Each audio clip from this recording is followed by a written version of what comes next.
우리가 아는 대로 주기도문은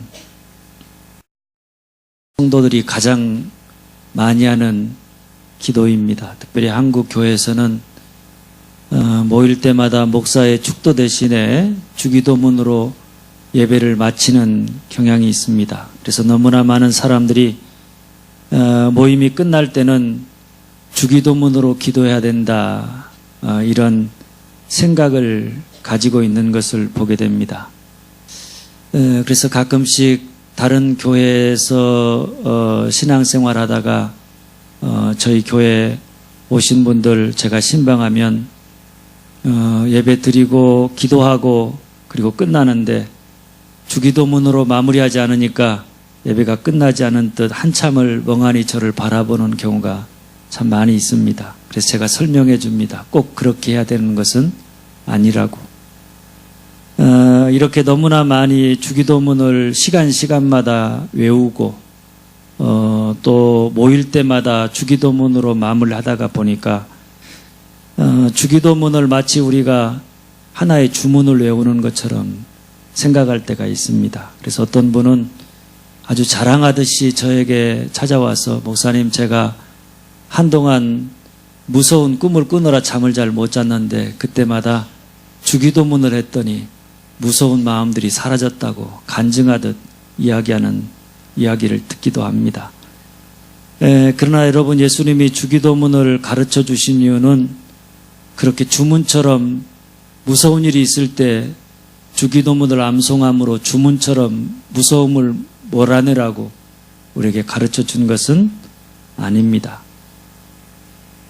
우리가 그렇게 많이 기도하면서 정작 그 뜻을 알지 못하고 그냥 주문처럼 기도하기 때문에 종교개혁자 루터는 주기도문은 기도의 순교자다, 이렇게 이야기했습니다. 주기도문이 순교를 당하는 기도다, 무슨 뜻인지 알지 못하면서 사람들이 기도한다, 주기도문을 한다는 이야기입니다. 그런 의미에서 우리가 주기도문을 다시 한번 깊이 공부하면서 이미 가르쳐주신 기도의 내용을 따라서 우리가 누구에게 어떻게 무슨 내용을 가지고 기도해야 할 것인지 기도를 더욱 깊이 알고 기도를 통해서 하나님과 더욱 깊은 사귐회로 들어가는 그런 축복이 있어지기를 간절히 소망합니다. 먼저 오늘 말씀의 배경은 예수님께서 한적한 곳에 가셔서 기도하시고 기도를 마치신 다음에 일어난 일입니다. 제자 중 하나가 예수님에게 와서 이렇게 말합니다. 주여, 우리에게 기도를 가르쳐 주옵소서. 기도를 가르쳐 주옵소서. 쉽게 말하면 기도를 배우고 싶다. 나도 예수님처럼 기도하고 싶습니다. 이런 말입니다. 그런데 기도에 대해서 가르쳐 달라고 말하지 아니하고 기도를 가르쳐 달라, 이렇게 간구합니다.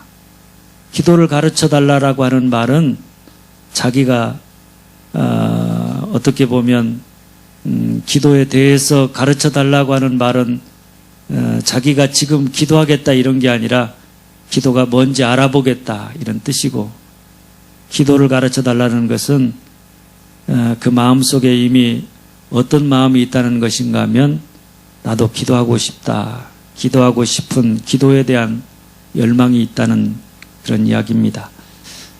아마도 그들의 머릿속에 주님과 더불어 함께하면서 늘 주님이 기도하시던 모습, 그의 공생애를 시작할 때도 40일 동안 금식 기도하시고 마지막 십자가에 죽으실 때도 기도하시고 죽으셨는데 공생애 내내 주님은 시간만 나면 하나님 앞에 나아가 기도하셨습니다. 그런 기도하는 모습이 그들의 마음속에 각인되어서 예수님이 기도하시는 모습을 보면서 뭔가 그 속에 하나님의 거룩한 임재가, 거룩함이 느껴지는 그런 모습을 보면서 도전을 받고 나도 저렇게 거룩하게 예수님처럼 그렇게 기도하고 싶다, 이런 마음이 있었을 것입니다. 그래서 그들이 주님, 우리에게 기도를 가르쳐 주시옵소서, 이렇게 말합니다.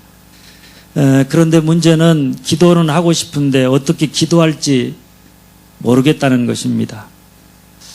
제가 목회하면서 성도들로부터 가장 많이 받는 질문 중에 하나도 이것입니다. 목사님, 저도 열심히 기도하고 싶은데 기도가 잘 안 됩니다. 어떻게 기도할지 모르겠습니다.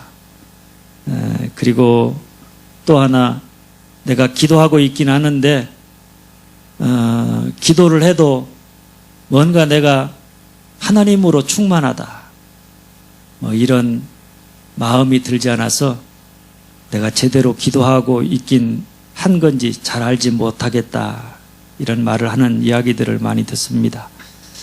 아마 제자들 역시 그 당시에 기도하던 유대인들과 이방인의 기도 습관을 따라서 기도하려고 했는데 예수님의 기도하시는 모습을 보면서 뭔가 다르다, 예수님의 기도 속에 거룩함을 깨달았던 모양입니다. 그래서 혼란스러움 속에서 예수님에게 기도를 가르쳐달라고 이야기했던 것입니다. 그래서 주님은 주기도문을 가르쳐주기 전에 마태복음 5장 8절에 보면 그러므로 너희는 그들을 본받지 말라, 이렇게 말씀하십니다. 잘못된 기도의 습관, 잘못된 기도, 그런 모습을 너희가 본받아서는 안 된다, 이런 이야기입니다. 유대인이나 이방인들이 기도하면서 가졌던 기도에 대한 잘못된 이해와 잘못된 습관이, 잘못된 태도가 만일 우리의 기도에 그대로 남아있으면 그것을 과감히 버려야 한다는 이야기입니다. 이 말은 그리스도인만 기도하는 게 아니라 유대인도 기도하고 하나님을 믿지 않는 이방인들도 기도한다는 것을 전제로 하신 주님의 말씀입니다. 어떤 사람은 사람과 동물을 구분하는 그 구분의 기준이 뭐냐, 그 기준 중에 하나가 동물은 기도할 줄 모르고 사람은 기도한다, 이렇게 말하기도 합니다. 사실 그렇습니다. 사람이면 누구나 기도합니다.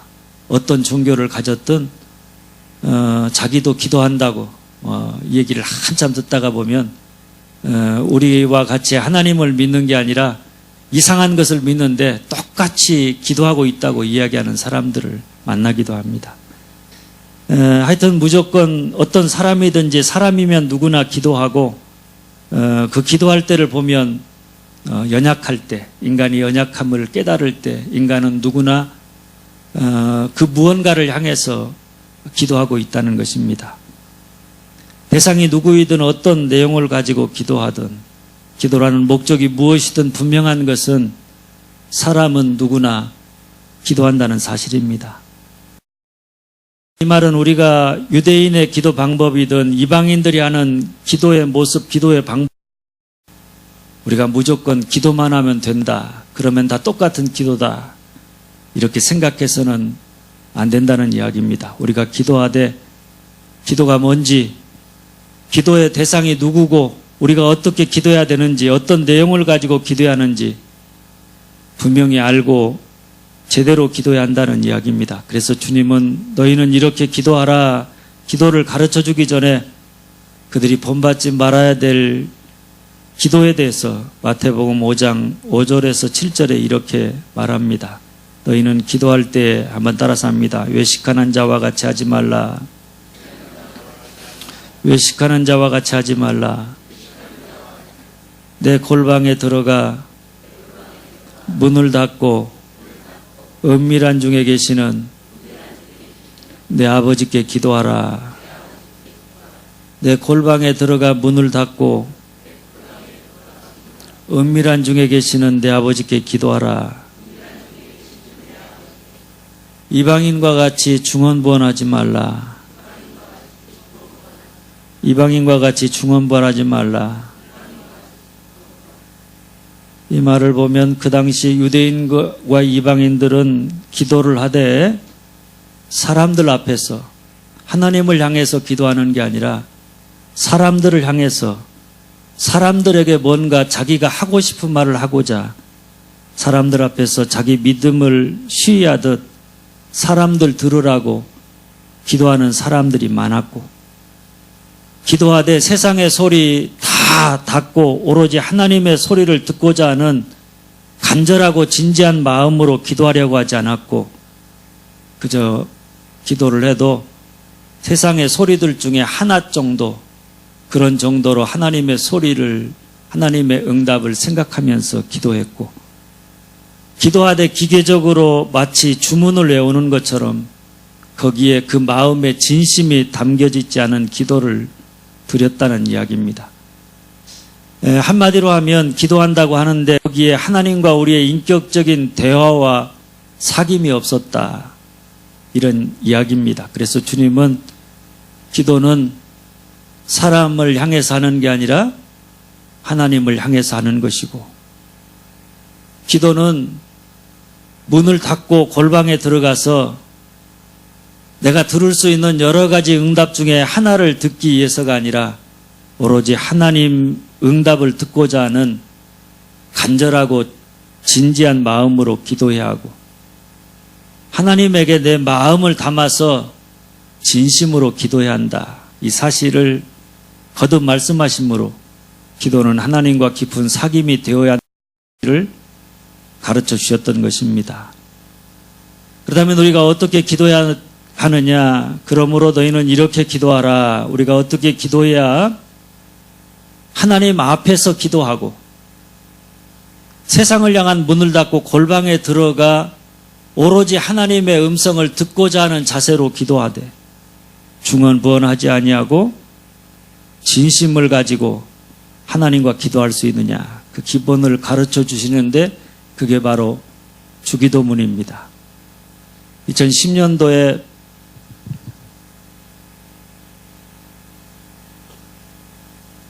피겨스케이팅으로 세계 정상에 우뚝 선 김연아 선수가 자기가 흔들리지 아니하고 최고의 위치를 지킬 수 있었던 것은 피겨스케이팅의 기본기라고 할 수 있는 스케이팅 기술 때문이라, 이렇게 고백했습니다.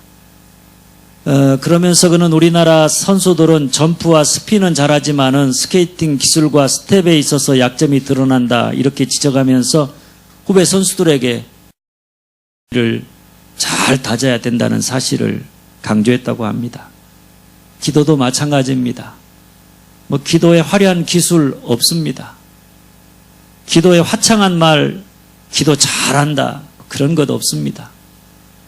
화창하고 화려하고 유창한 말보다 기도의 기본기를 잘 배워야 기도를 통해서 우리가 하나님과 더 깊은 사귐회로 들어가고 우리의 신앙이 더 성장해가고 성숙해가고, 그래서 주님을 닮아가는 변화가 우리에게 일어나게 되는 줄 믿으시기를 바랍니다. 오늘 주기도문의 시작, 주님이 가르쳐준 기도문, 그 기도문의 시작은 어떻게 시작되어지는가 하면 한번 따라서 합니다. 하늘에 계신 우리 아버지여, 하늘에 계신 우리 아버지여. 우리가 고백하는 새로 번역된 주기도문에는 하늘에 계신 우리 아버지 하고 끝입니다. 그러나 아버지 하는 것이나 아버지 하는 것이나 부르는 것은 매 한 가지입니다. 밀러라고 학자는 주기도문의 초도에 나오는 하늘에 계신 우리 아버지여 라고 하는 이 말을 기도의 황금문이라, 이렇게 정의했습니다. 누구나 하나님 앞에 다가가기를 원하는 사람, 하나님 앞에 자기 마음을 털어놓고 하나님과 깊은 영적인 교제를 나누기 원하는 사람, 그런 사람은 반드시 이 황금문을 통과해야 한다는 것입니다. 그래야 하나님이 우리의 기도에 귀를 기울이시고 응답하시고 하나님과 더불어 우리가 더 깊은 사귐회로 들어갈 수 있다는 것입니다. 그렇다면 이 말씀이 우리에게 가르쳐주는 기도의 기본기가 뭐냐? 첫째 따라서 합니다. 불러야 한다. 불러야 한다. 기도는 여러분 뭡니까? 혼자서 하는 독백이 아닙니다. 혼잣말이 아니에요. 기도는 뭐 하는 겁니까? 대화하는 것입니다. 하나님과 대화합니다. 기도는 혼자서 하는 푸념도 아니고 기도는 대화하는 것입니다. 대상이 있고, 대상이 있다면 내가 말을 했을 때는 그 대상의 반응을 들을 준비가 되어져 있어야 되고, 그 대상의 말을 듣고 난 다음에 거기에 대한 나의 진심, 나의 진실한 마음을 또 이야기할 수 있어야 되고, 그래서 기도를 통해서 하나님과 우리가 점점 하나가 되어갈 수 있어야 하는 것입니다. 그럴 때 기도를 통해서 서로가 서로를 더 깊이 알아가고 그 관계가 더 깊어져 가게 하는 것입니다. 그것이 대화입니다. 그래서 오늘 말씀에도 보면 하늘에 계신 우리 아버지여 하고 혹격으로 하나님을 부릅니다. 우리가 아버지를 부르는 이유는 다른 게 아닙니다. 아버지 하고 불렀을 때는 뭘 기대하는 겁니까? 아버지의 반응을 기대하는 겁니다. 만일 우리가 아무리 불러도 대답이 없다. 그런데도 혼자서 열심히 그 이름을 부른다. 반응과 상관없이 혼자서 중얼거린다. 그러면 그런 사람은 어떤 사람입니까? 좀 정신이 이상한 사람이죠. 그죠? 제가 지금 정신이 이상한 사람 같아요. 여러분이 반응을 하지 않으니까. 이제 반응하시네, 웃으시네. 제가 말하는 것은, 제가 설교하는 것은 여러분이 제가 하는 이 말에 반응하기를 기대하면서 하는 말입니다. 만일 반응을 기대하지 않고 혼자서 말한다 그러면 제가 정신 나간 놈입니다. 기도도 마찬가지입니다. 기도는 혼자서 하는 말이 아니라 하나님의 반응을 기대하면서 우리가 아버지여 하고 하나님을 부르는 것입니다. 우리가 이름을 부르는 이유는 대답을 기다리면서 부르는 것입니다. 우리가 아버지하고 하나님을 불렀다면 그 다음에 우리는 하나님이 내가 한 이 얘기에 대해서 대답해 주시기를, 그리고 그 대답이 무슨 대답이든 그 대답을 들을 준비가 되어져 있어야 한다는 말씀입니다. 그런데 우리가 기도하는 것을 보면 여러분 어떻습니까? 너무나 많은 사람들이 기도하되 자기 말만 해요. 하나님 말 들으려고 하지 않습니다. 기도를 생각할 때 자기가 하고 싶은 말 다 했다 그러면 속 시원하다. 내가 기도 열심히 했다 이렇게 생각합니다. 기도에는 반드시 내가 하는 진심의 말과 더불어서 하나님의 대답을 듣고자 하는 마음, 그런 마음이 있어야 하는 것입니다. 하나님의 대답을 들으려고 하지 아니하고 그저 자기가 하고 싶은 말만 전하고 난 다음에 하나님이 자기가 말하는 대로 해주시는 것만을 기대하면서 그것으로 기도했다 이렇게 생각하는 사람들이 너무나 많이 있다는 것입니다. 그러다 보니까 어떤 사람들 자기가 다급하면 어디다 전화합니까? 119에다 전화하는데 119 전화처럼 생각합니다. 또 어떤 사람은 인터넷에서 자기가 원하는 상품을 골라서 주문을 하는 것처럼 기도를 생각하기도 하고, 또 어떤 사람은 하나님을 마음대로 자기가 조종하는 리모컨 가지고 하나님을 조종하는데 그 리모컨이 뭐냐? 기도다. 이렇게 생각하는 사람들도 있습니다.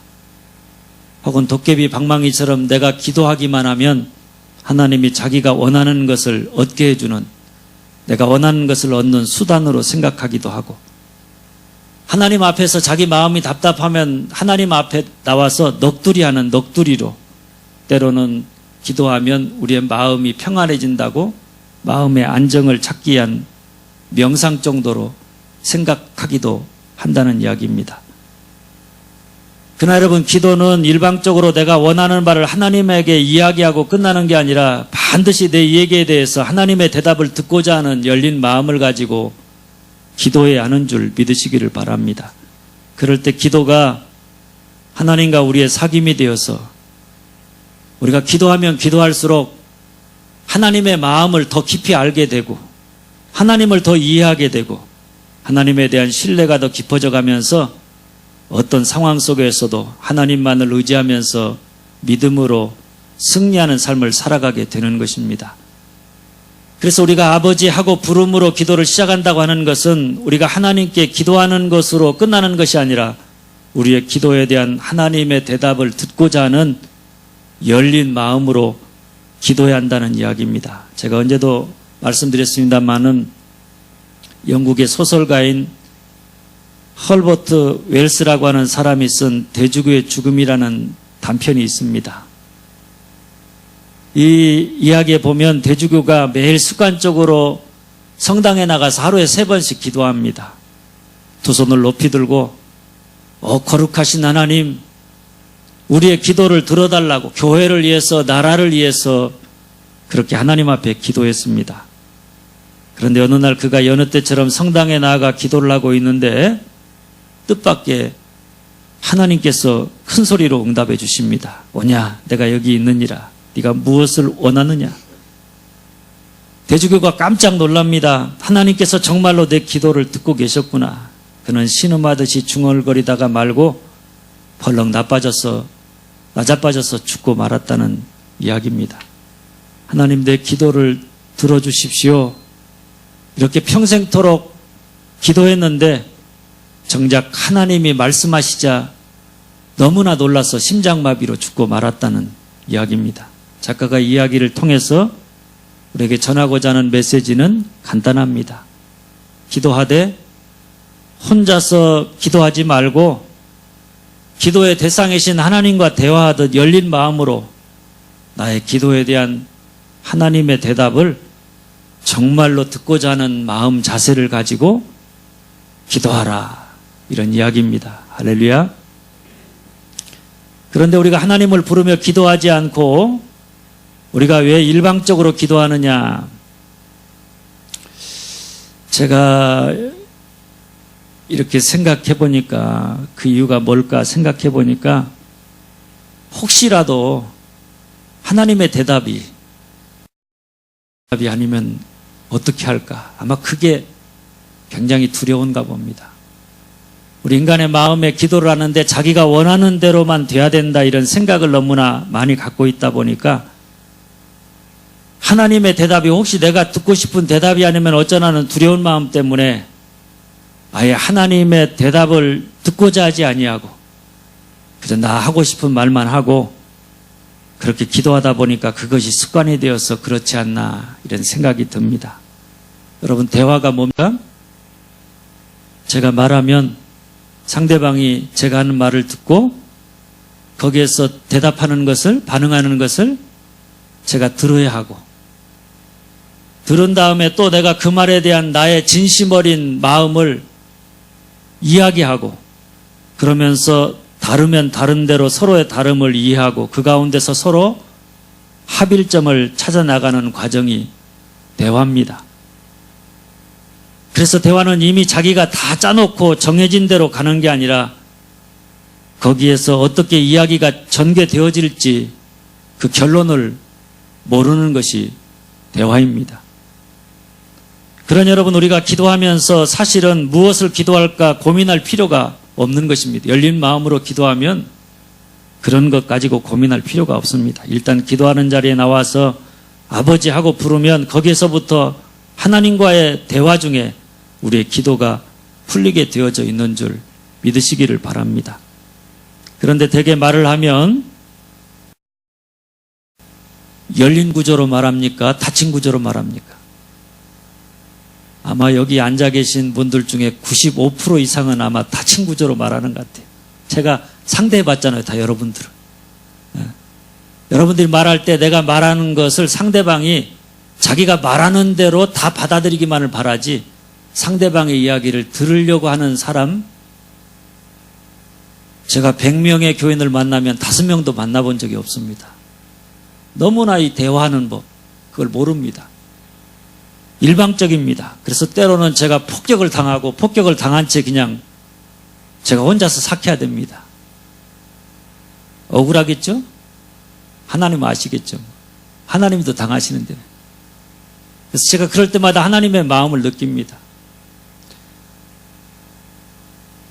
대화하기 전에 모든 것이 다 자기 마음속에 정해져 있습니다. 자기 생각 속에 다 정해져 있습니다. 이렇게 할 거다, 저렇게 할 거다, 다 정해져 있습니다. 그러다 보니까 자기가 말을 하고 거기에 대한 상대방의 이야기를 들으려고 하는 열린 마음이 없습니다. 그저 끝까지 자기의 말을 하고 그 말이 상대방에게 받아들여지느냐 안 받아들여지느냐, 거기에 따라서 분노하기도 하고 내 편이라고 생각하기도 합니다. 끝까지 자기의 말을 상대방에게 강요해서 그것을 관철시키려고만 합니다. 그래서 대화한다고 해놓고 뭐합니까? 서로 자기 주장만 실컷 하다가 싸우고 끝나는 것 많이 봅니다.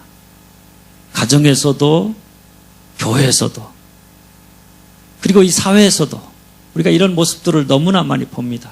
대화를 너무 모르는구나. 하나님은 우리를 대화하는 존재로 만드셨는데 죄를 지은 인간이 대화할 수 있는 능력을 잃어버렸구나.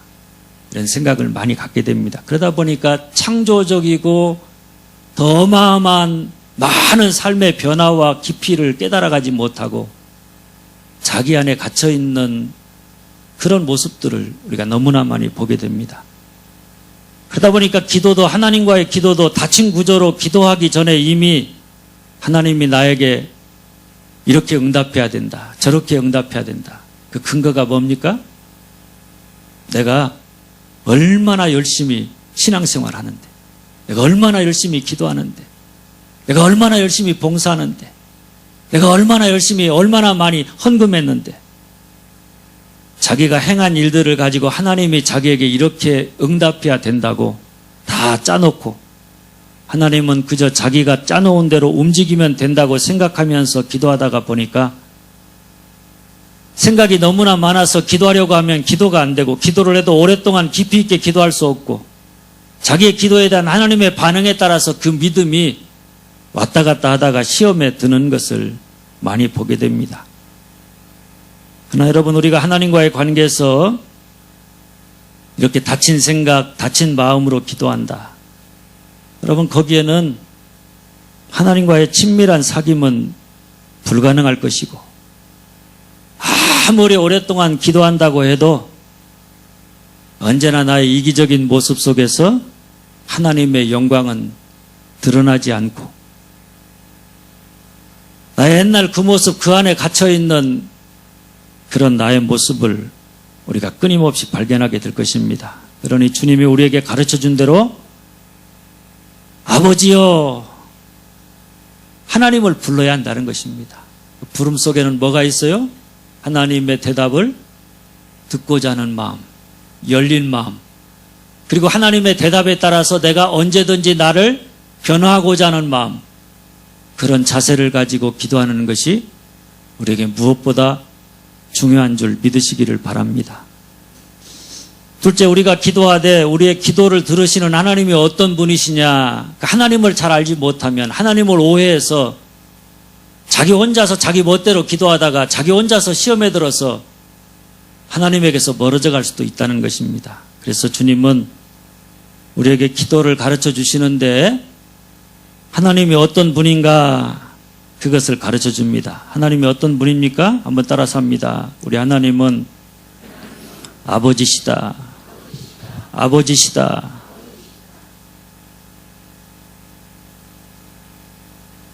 하나님의 아버지라는 것은 뒤집어 생각해 보면 우리가 누구라는 거예요? 자녀라는 거예요. 하나님의 자녀. 하나님 앞에 기도하되 그러니까 자녀가 아버지에게 이야기하듯 그것도 어린아이가 아빠에게 말하듯 그렇게 친밀함으로 기도하는 자가 되어야 한다 이런 말입니다. 어린아이가 아빠에게 하는 그 말하고 우리가 성인이 된 다음에 아버지라고 하는 호칭하고는 좀 다르죠? 그죠? 아버지 하면 조금 거리감이 느껴지고 아빠 하면 친밀감이 느껴집니다. 아이가 아빠한테 가면서 내가 아빠한테 잘했나? 내가 가면 아빠가 날 안아줄까? 이런 거 계산하지 않습니다. 그냥 지가 그냥 어마어마한 잘못을 하고도 그냥 무조건 아빠한테 막 달려갑니다. 왜냐하면 아빠, 나를 사랑하는 아빠, 무조건 나를 내가 행한 것과 상관없이 내가 행한 것에 따라서 나를 대하시는 분이 아니라 무조건 나를 사랑으로 품어주는 분이다. 이것을 믿기 때문입니다.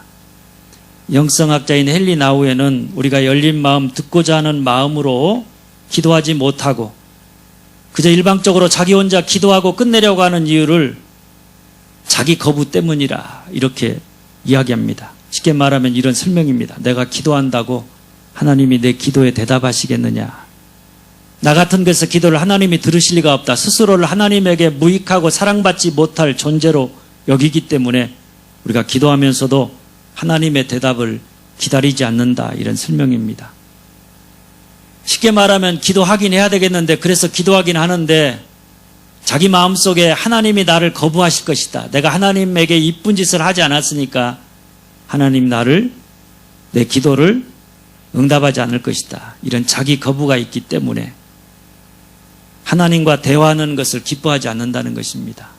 그저 어떻게든 빨리 내가 하고 싶은 말만 하고 그 대화를 끝내버리려고 한다는 것입니다. 그 근본적인 것은 자기 거부가 그 마음속에 있기 때문이라 이런 설명입니다.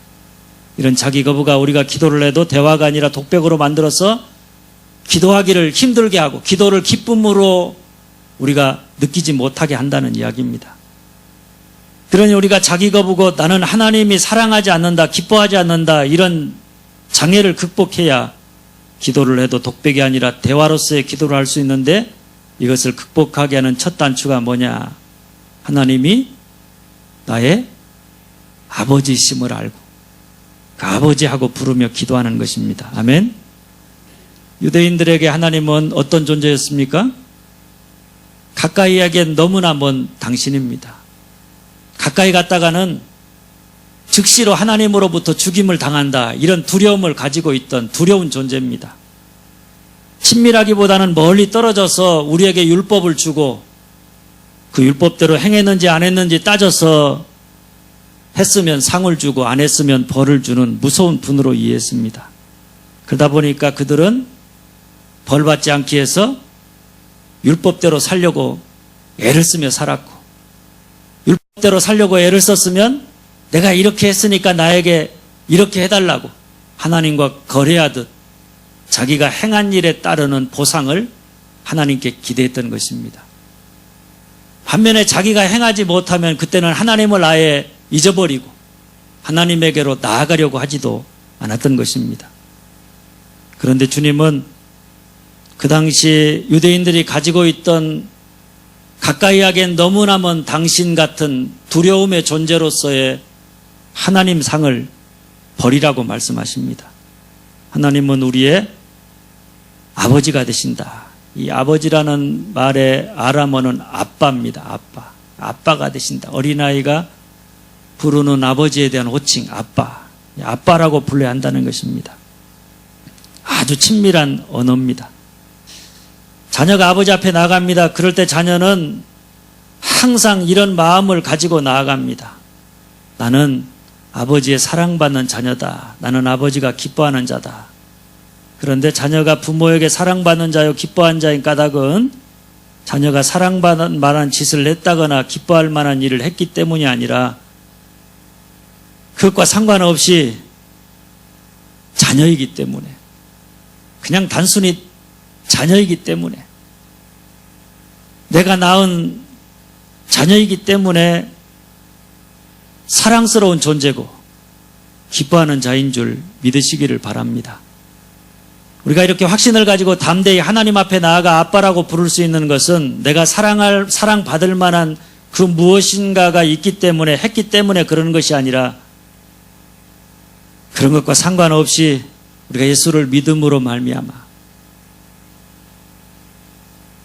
예수 그리스도의 십자가의 은혜로 말미암아 하나님의 자녀가 되었기 때문에 하나님은 자녀된 우리가 아빠하고 부르면 우리가 하나님 앞에 지금 어떤 모습이든지 그 모습 그대로 우리를 용납하시고 우리의 기도에 응답하시는 분이심을 믿으시기를 바랍니다.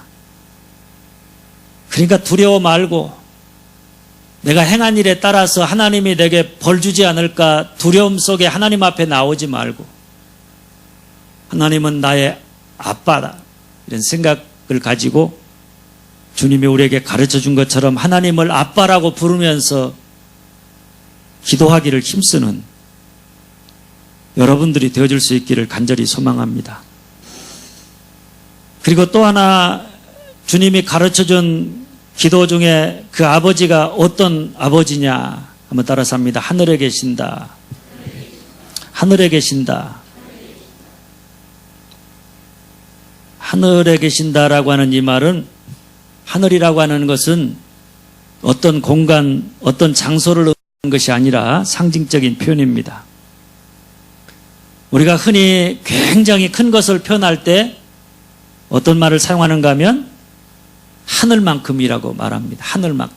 굉장히 크다는 것이. 뭐 우리가 말로 다 표현할 수 없을 만큼 크다 그럴 때 하늘만큼이라는 말을 표현합니다.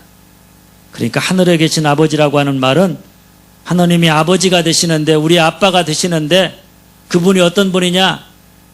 하늘만큼 크신 분이다. 우리가 상상할 수 없을 만큼, 우리가 숫자로 해야 그렇게 크신, 전능하신 분이시다. 이런 말씀입니다. 할렐루야. 여러분, 아버지가 크다, 능력이 있다. 그러면 여러분 어떻습니까? 아버지가 크다, 능력이 있다 그러면요, 자녀에게는 얼마나 큰 축복인지 모릅니다.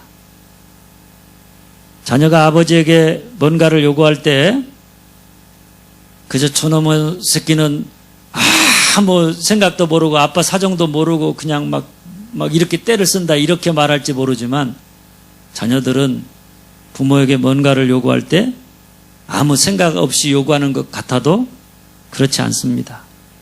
제가 자식을 키우는 입장에서 생각해 보면 자식들이 부모의 능력이 어디까지인가 너무나 잘 압니다. 부모가 자기가 얘기했을 때 들어줄 수 있는 정도가 어디까지인가 잘 알아서 거기까지만, 그 선을 넘지 아니하고 요구하는 것을 보게 됩니다. 저도 저희 부모가 제가 성장하면서 저에게 큰 능력을 갖지 못했습니다.